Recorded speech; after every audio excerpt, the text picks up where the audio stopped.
Welcome back, everybody. This is episode 12 of The Power of You. Good afternoon, Bill. It's great to be back with you today.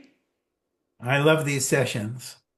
Me too, me too. It's been a little while because we've been working on some improvements for the podcast, dear listeners. So we hope that by the time we come back to you, you'll start to see the differences. So thank you for bearing with us while we make some slight improvements, we hope, for this next evolution of the power of you. So, Bill, great to be chatting again today. And as always, I have a topic at the top of mind that I wanted to talk about today. And it was around timing and the importance of timing.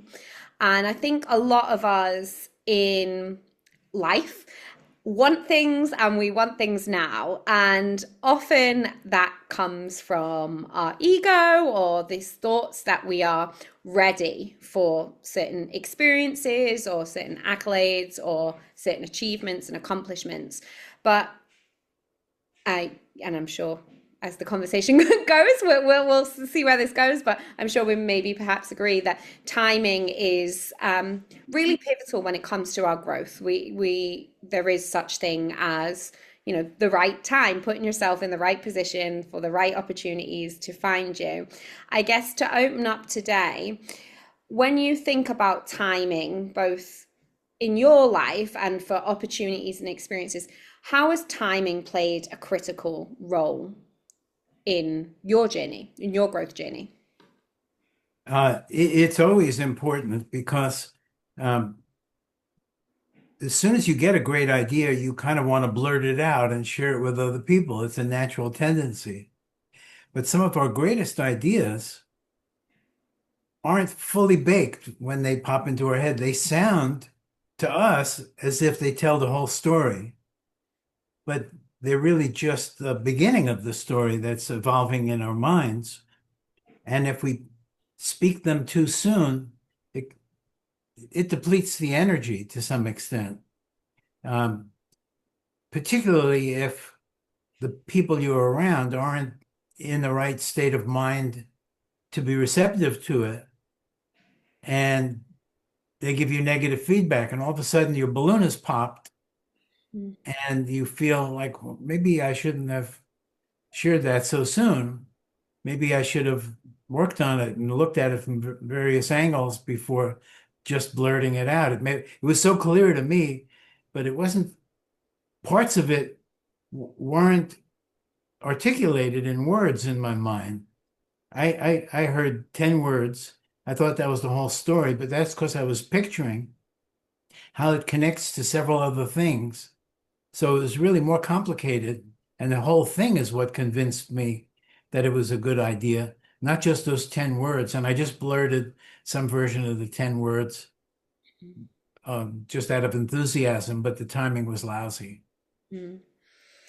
Yeah, it's almost like we get this, some people can call it divine inspiration or just inspiration or this intuitive nudge or idea, and you don't necessarily understand how or why. But as you've shared, if we kind of open up that idea or that nugget of inspiration almost too soon, it can lose that energy and momentum. And especially if the people around you are not necessarily ready to receive that.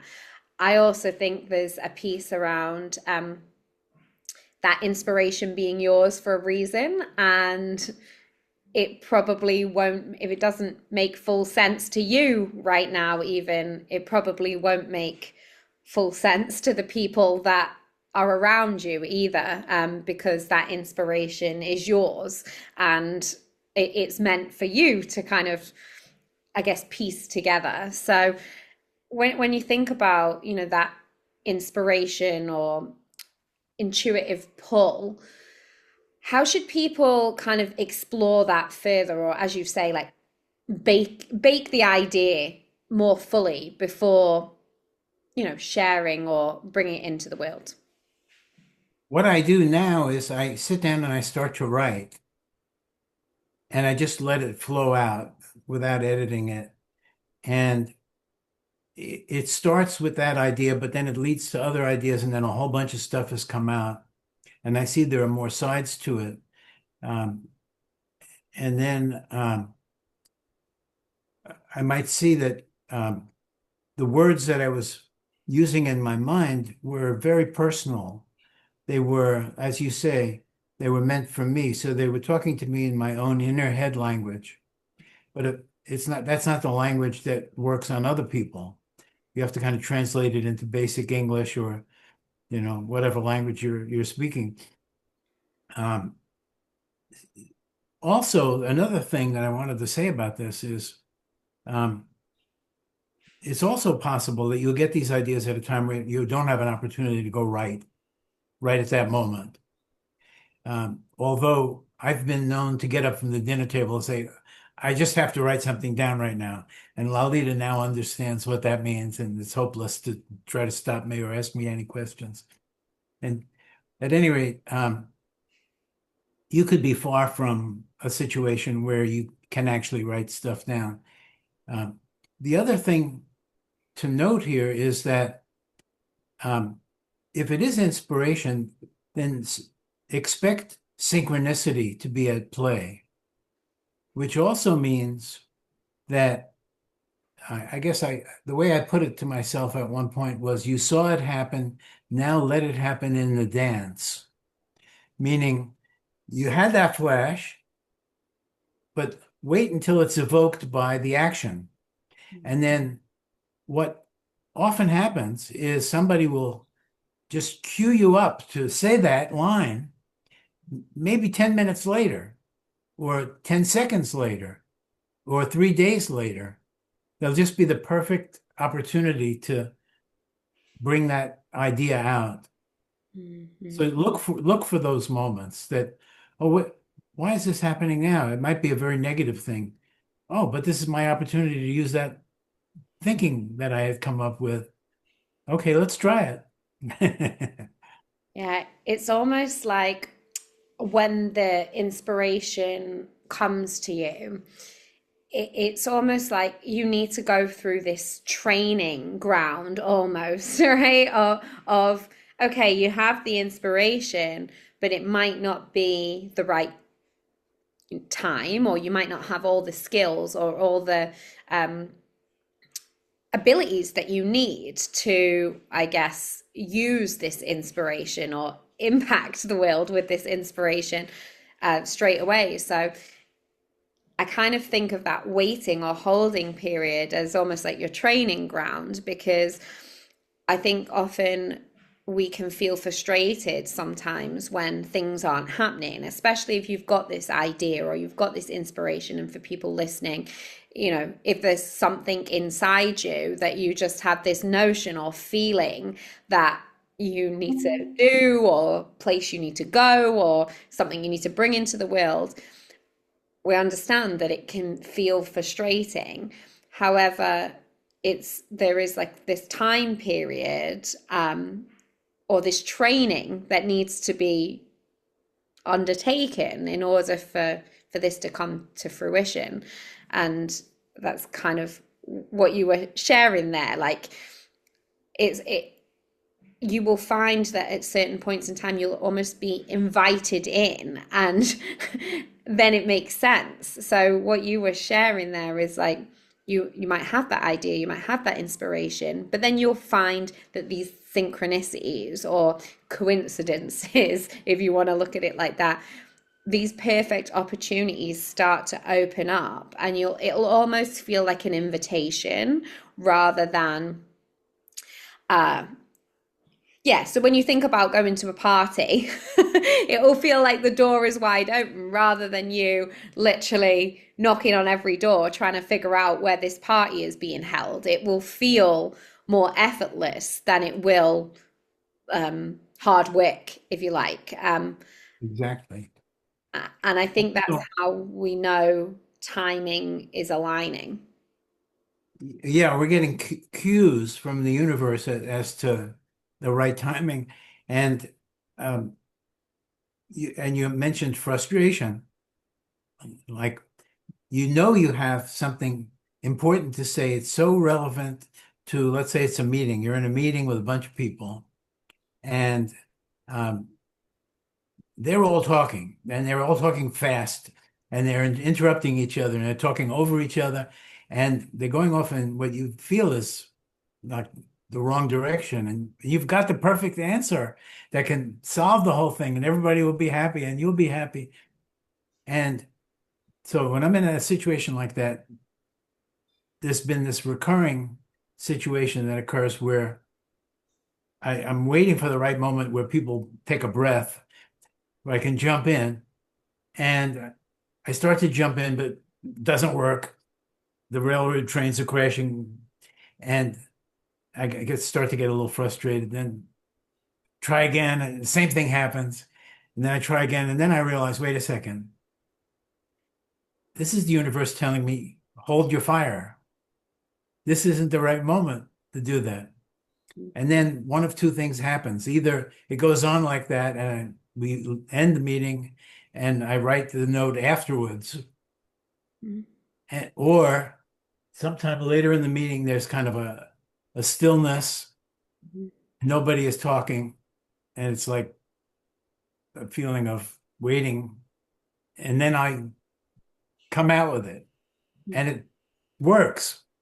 So the universe was right to hold me back during the storm and wait for the calm.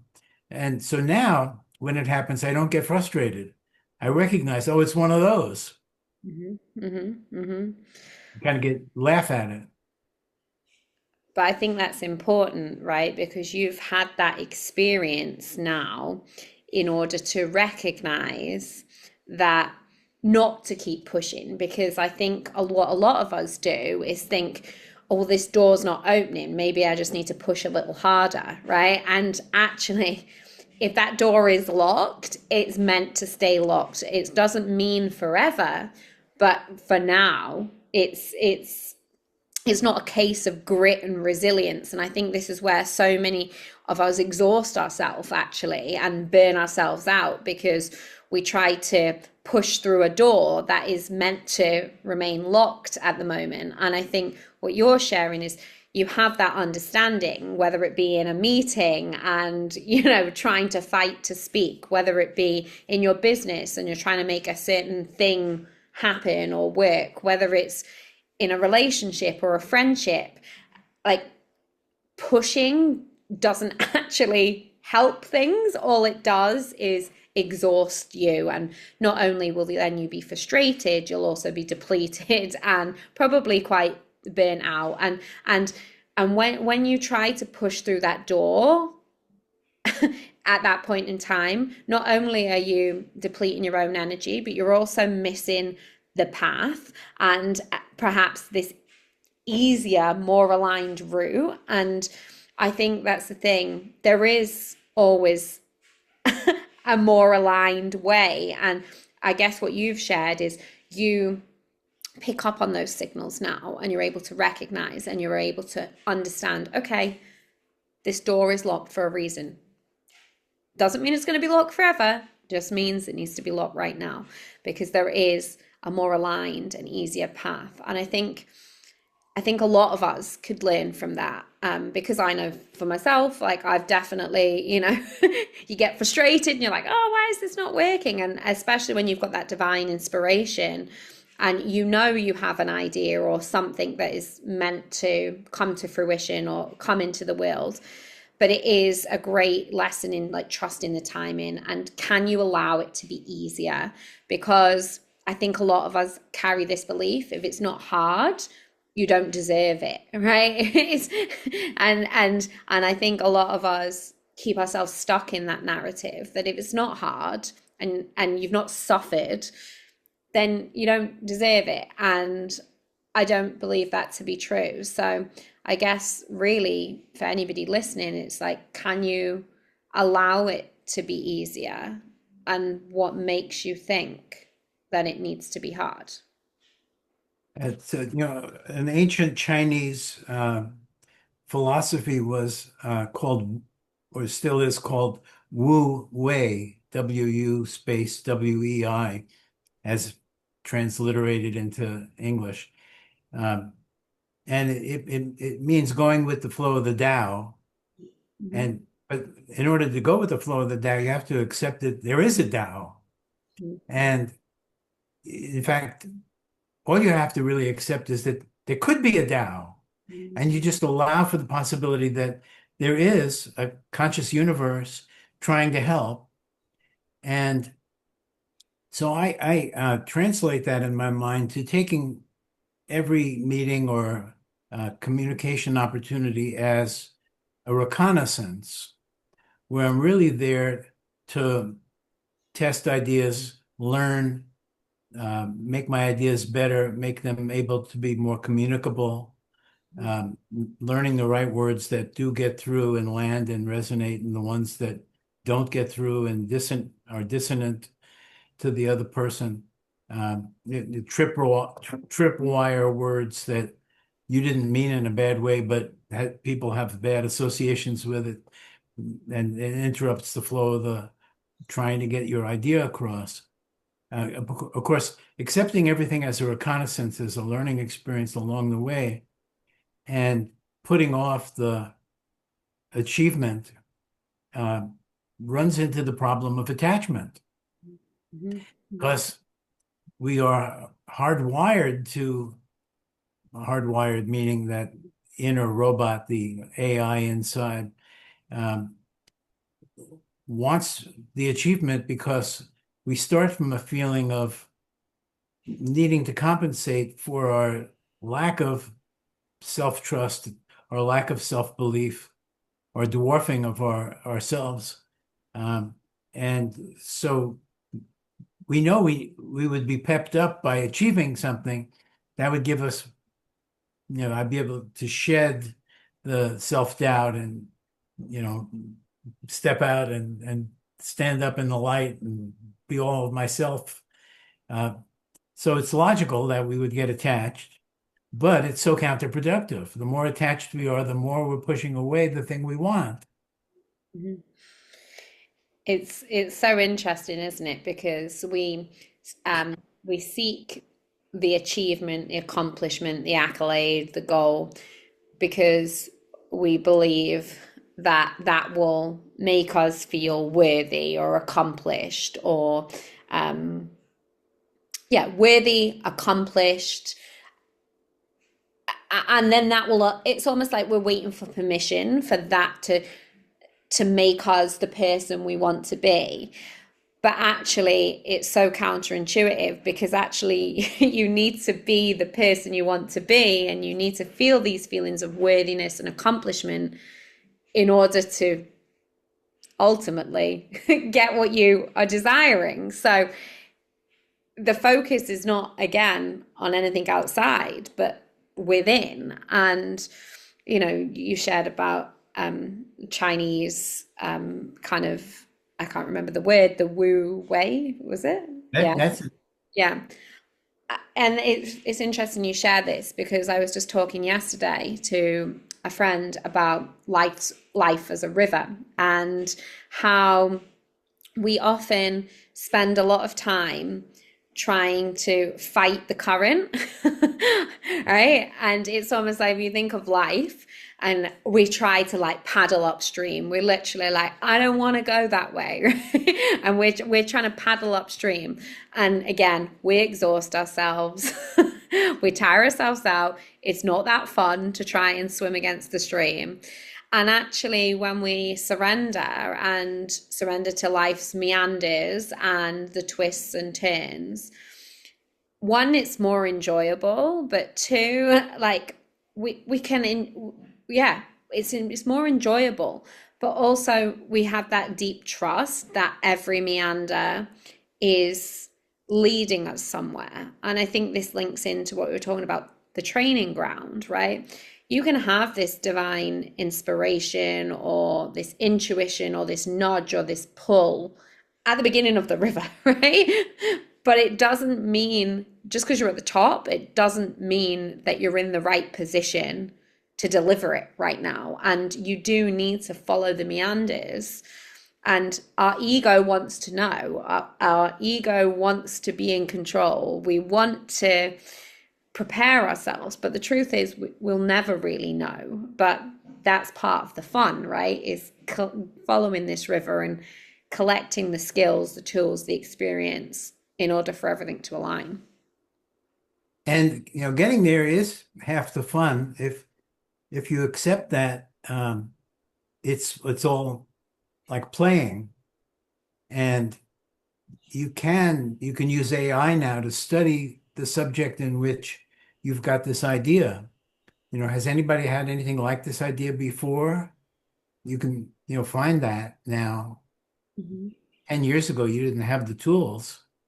For Mhm. all of human existence, we never had as much ability to study the things we're interested in as we do now.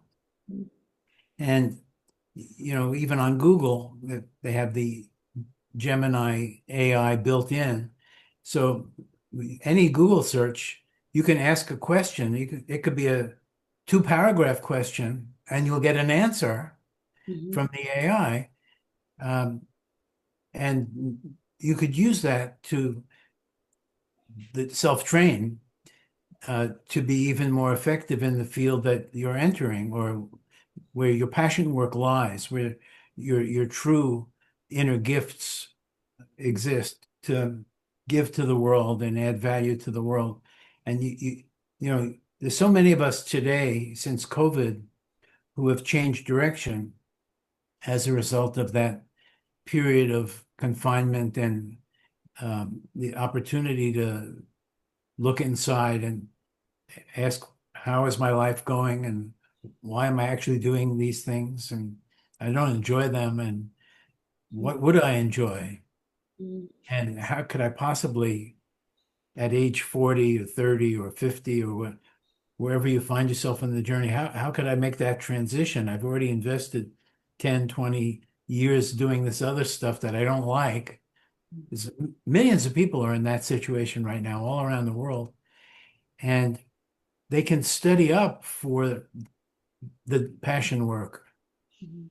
because there are these AI tools that we never had before. That's a tremendous gift and an opportunity. And you'll feel less like you're wasting time if you're not out there proclaiming your new idea to the world. You're getting ready for that by studying up in this way. It isn't Studying is kind of the wrong word because it makes it not fun anymore. It's kind of just curiosity. It's, things you're curious about, which may not even seem attached to your passion work, but for some reason you're just curious about them. I follow that, and I always ask questions. And there's always turns out to have been a reason for that that fits in with the real main flow of my life. Mhm. Mhm. Mhm. And they always say you can only connect the dots when you look backwards, right? And and and that's it. It's trusting this flow, trusting this pull. If the current is pulling you a certain direction that feels off piste or doesn't feel like it fits into your neat either career box or life box or whatever kind of construct you've put yourself in up until now. I think it's about allowing yourself to be curious enough. And I always say that if you can't be open, can you be curious? Because the curiosity opens the door or to open-mindedness, right? And I think it all starts with curiosity. And you've shared there that actually not only are there more tools available to us now than there ever were, but with those tools, like this is your time to train and this is your time to add to your toolkit, right? There is more tools in the world now than ever before. But can you use that to your advantage to add to your own toolbox, to add to your own skills, to add to your own experience? Because once you, I guess, almost like the quicker you train yourself, right, and go through this, the training ground ultimately, the more quickly you will be in alignment for the things that you have this inner sense or inner knowing that you're here to deliver. The key word of trust is runs up against this all-pervasive pessimism that exists all around us and penetrates us. And the pessimism has gone on for a long time. It started a couple of hundred years ago when science kind of took a wrong turn and started to make assumptions that God couldn't possibly exist, essentially. It's too ridiculous a notion. We know that the universe didn't start 6,000 years ago. Religions have done as much harm as good. All of the rationalizations they used to take God off the table, basically. And that was a form of pessimism because all the conceptions of God by all of the major religions and by natural intuition, primitive animism, it's all about the benevolence and the feeling of being loved by a super parent, a spiritual super parent. And if you take that off the table, that kind of removes a certain degree of awe and wonder and optimism. But then it got much worse. If you Google has a thing where they count the number of times a word appears in books, and they've gone through millions of books in many languages, and they've gone back to, I think, the year 1800. So you can graph how a word trends over time since the 1800 time period. And what you see is that around 1800, the words realism and idealism almost never appeared in books. But then they both started to increase, and they were going up together, side by side, until around 1935, when realism kept going up and up and up and up, and idealism got down and down and down and down since 1935. And then around 1950, you saw levels of trust in the government and your own religion and the people around you, your family, your neighbors. Trust started to go down in the 1950s. And it's at an all-time low now. And belief in the future is an all-time low. Just 2 or 3 years ago, there was a survey of teenagers which found that 35% of teenagers in the US said they believed that life has no purpose. So this is pervasive pessimism, which we can't help, even we optimists can't help but be affected by. It's a huge, heavy albatross around our necks, pulling us down all the time. And so we're pessimistic about ourselves. And when we look back, instead of counting the moments where we showed our true colors, our greatness, our nobility, our unselfishness, our creativity, our courage, our talent, we don't remember those moments. We remember the things that shamed us, that made us feel bad. And like we can't get rid of those memories. We can't forgive ourselves that we did those things or suffered through those moments and brought them on ourselves. And we don't trust that if we put time into investing in our own training for our passion work, that it's ever going to pay off. So,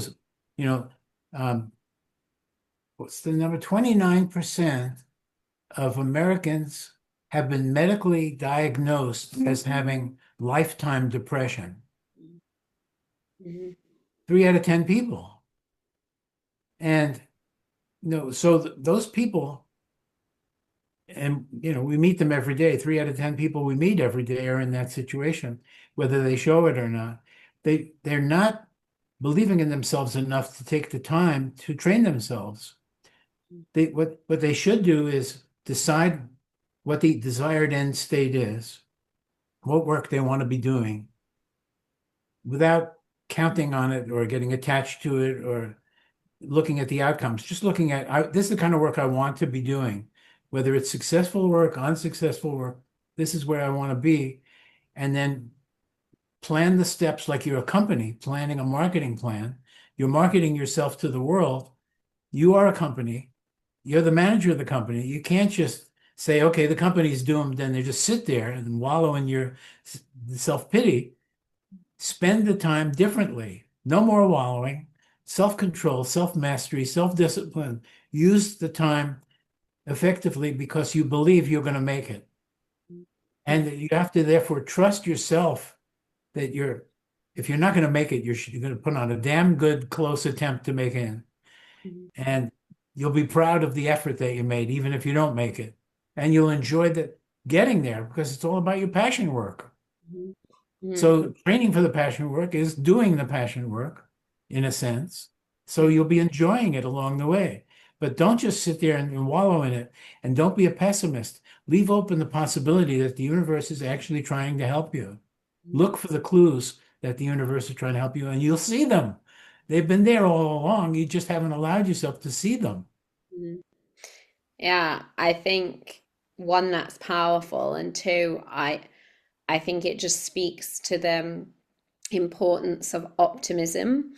And I think that's something that's kind of been maybe dampened or seen as kind of idealistic, right? To be optimistic, I don't know how many times people have said to me, "Oh, you're really optimistic, Natalie. I'm just more of a realist," right? And and while people admire optimism and are drawn to optimism, and there is a pull around people that are optimistic. You want to feel like they feel, you want to think like they think, and you want to, yeah, I guess, see the world through their eyes, right? Because it's more attractive than the pessimism. But I think what stops a lot of people adopting that view is this belief that it's not real life, that life couldn't be that sunshine and rainbows, right? So there's this belief that reality cannot be that. And then by default, because you have that belief that reality cannot be that, it will not be that. So this is the thing. The only thing that stops you from that being your reality is your belief that it cannot be your reality. And again, I think with more introspection and, I guess, awareness that of how that belief is showing up in basically every facet of that person's life, has got to be a good thing. Because when it's not conscious to so many people. They just think, well, I'm being realistic, you're being optimistic. I'm a realist, you're an optimist, right? But actually, optimism is my reality, right? and I think, and I'm not saying I'm perfect and bad things don't happen or I don't see, but it's a lens in which we choose to see the world through. It's a choice. Optimism is a choice. And I think more people would choose optimism if they were firstly aware that they were looking at the world through a pessimistic lens. So I think the first step has to be awareness of your current glasses. and then it's choice. It's taking ownership about, if there's only two choices, you can look at the world through a pessimistic lens or an optimistic one. If there's only ever two choices, what are you going to choose, right? Like, what are you going to choose? And I think when we choose to be optimistic, we choose to follow the flow of life's river, we choose to trust in the timing, we choose to believe that these skills, experiences, synchronicities are leading us somewhere, our life becomes joyous because we have a deep faith that our choices are leading us to ultimately the destination and where we're meant to go. And once there's a real understanding of the feedback loop, a very intelligent pessimist will turn off the pessimism because it leads to bad things happening. It's self-fulfilling prophecy. Once the person groks that, sometimes they understand it, but then it's fleeting and they forget it. But when they really get it deep down, then they stop doing it to themselves because they're creating a negative, harsh reality for themselves by essentially insisting upon it. Hmm. And when Hmm. they realize they're doing that, even though they may not move all the way all over to being optimistic in every cell of their being, they're just being pragmatists. They're avoiding projecting pessimism into the world because they know it's hurting themselves. Hmm. Hmm. It's funny because what's coming into my mind now, it's almost like being at a restaurant and asking for sloppy old oatmeal and then being annoyed that you've got an old bowl of this oatmeal when actually what you wanted was the ice cream sundae, right? So but if you want the ice cream sundae, stop asking for cold oatmeal, right? Like that, because you will be delivered what you continuously ask for. So if you believe that that's the only thing on the menu, that is what you'll get, right? But can you open yourself to the belief that there is an ice cream sundae there ready to be served to you? That's just the analogy I'm getting right now. It's I think a lot of people are asking for something that they do not want. I suggest two experiments that people can play. One is, you have to be kind of alone to do this, maybe sitting in nature, but wherever. Um, One is to look back at the happiest, proudest moments of one's life and the joy that you felt then. Why can't you always be like that? Now, once you go back to those moments, you can see that it's not impossible. It's occurred. It's occurred. You can immediately think of several occasions, and then the more you sit there, the more you'll think of. So it's not impossible.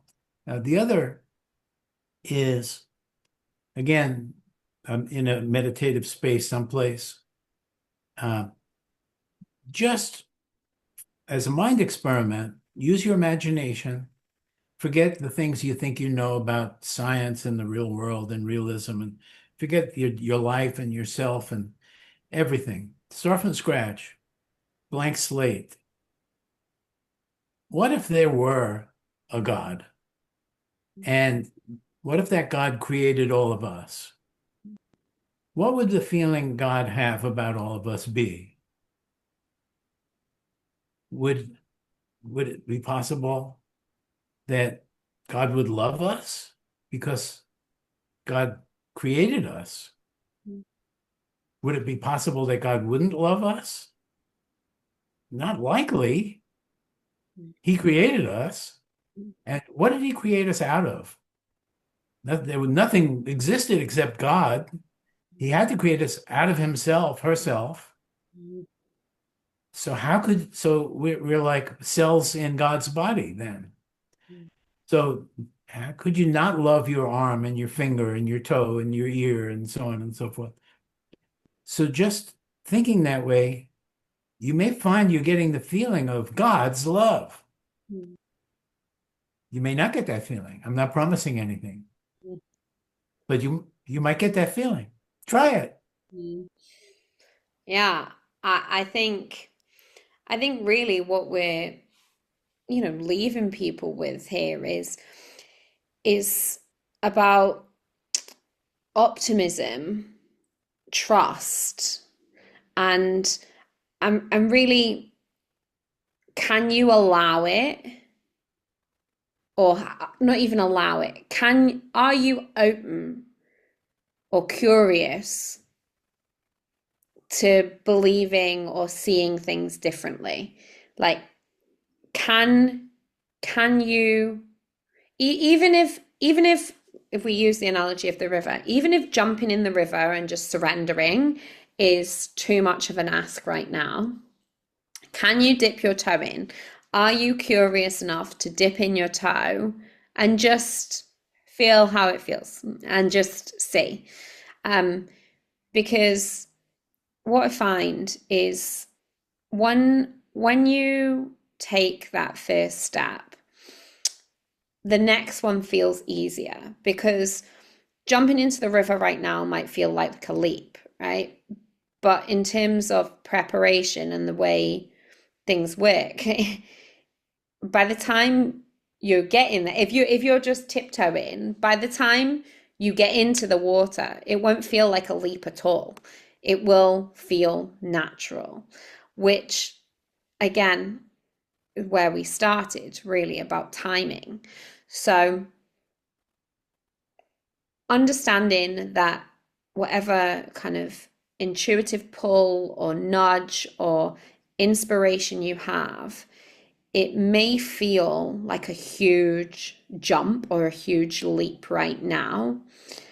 And that's fine. It's fine to feel apprehensive. It's fine to feel a little bit scared or a bit nervous about what that might look like. But if you can trust the next step and just nudge forward, by the time you get there, it won't have felt like a leap at all. It will have felt like enjoying the flow and enjoying the river. And I'm almost seeing somebody chilling out in a rubber ring, right? Like that's how it should and will feel. But I think timing and trusting the timing is so very important. Yes. Whenever you find yourself rushing, you know you're not in the observer or flow state. You're in emergency oversimplification procedure. If you're rushing, you may have overscheduled yourself, Mhm, mhm, or you may be attached, or some combination thereof. mhm, mhm. Yeah, so I think really that's an invitation, and that's maybe something we can leave people with is how do you feel right now? Do you feel calm? Do you feel clear? And are you able to focus on just the next step? If you feel a sense of impatience, frustration, um, annoyance, like if you feel this sense of pushing, like you're pushing really hard, trying to open a locked door, can you step back right now and see what other doors might be available to you? That's perfect. A Mm. perfect